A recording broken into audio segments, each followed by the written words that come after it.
Cool season rains after planting impacted a lot of our soybean fields across the state, and what it did is it caused sudden death syndrome to infect. So I'm in a field here today that has a significant sudden death syndrome infection on these soybean plants. This is a fungus that lives in the soil and it'll grow onto the soybean's roots, causing diminished soybean root systems as well as foliar symptoms stemming from that problem in the soil. This is widespread in a lot of the state this year, going back to those rains we got after planting. Now, when you start to see these symptoms show up in the field now, there's nothing you can do about it at this point, except for take good notes on where this is.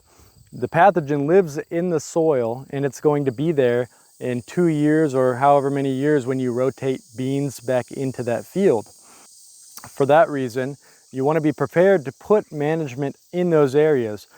To manage for sudden death syndrome, what you can do is select a resistant variety. That's the most economic return you can get for management. Start with one of those varieties in the seed catalog that specifically says it's good for sudden death syndrome or has a good rating for sudden death syndrome.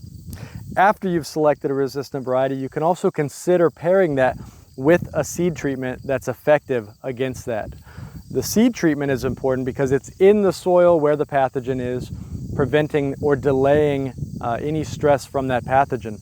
What you cannot do to manage this is a foliar fungicide. Despite having symptoms on the leaves, it's all stemming from what's going on below the ground. Foliar symptoms from sudden death syndrome often start out just like this. The veins will remain green, but between those veins we'll start to get this symptom development, yellowing or chlorosis, leading to necrosis between those as well. This will start on the top of the plants and work its way down. If you're seeing it in the middle of the canopy first and working up, you might have another problem because several other things can cause these symptoms or similar symptoms. Sudden death syndrome plants will also drop their trifoliates as well. So if you see stems with dropped trifoliates, but the petioles remaining attached to the stem, that's potentially another sign of sudden death syndrome in those plants. The last thing you can do to verify this, and that I recommend you do every time, is pull up a sudden death syndrome plant and look at those roots, because that's where this is.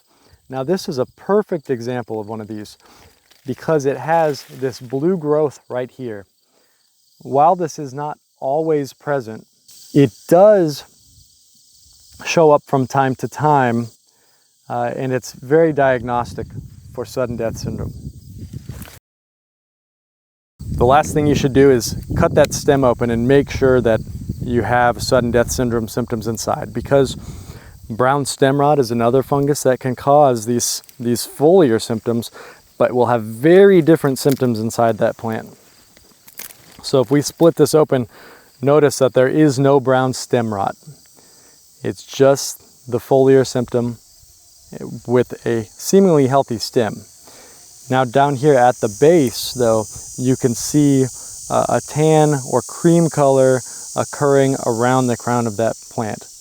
Now if you have any questions about sudden death syndrome or other foliar symptoms that look similar, go online to cropwatch.unl.edu or contact your Nebraska Extension.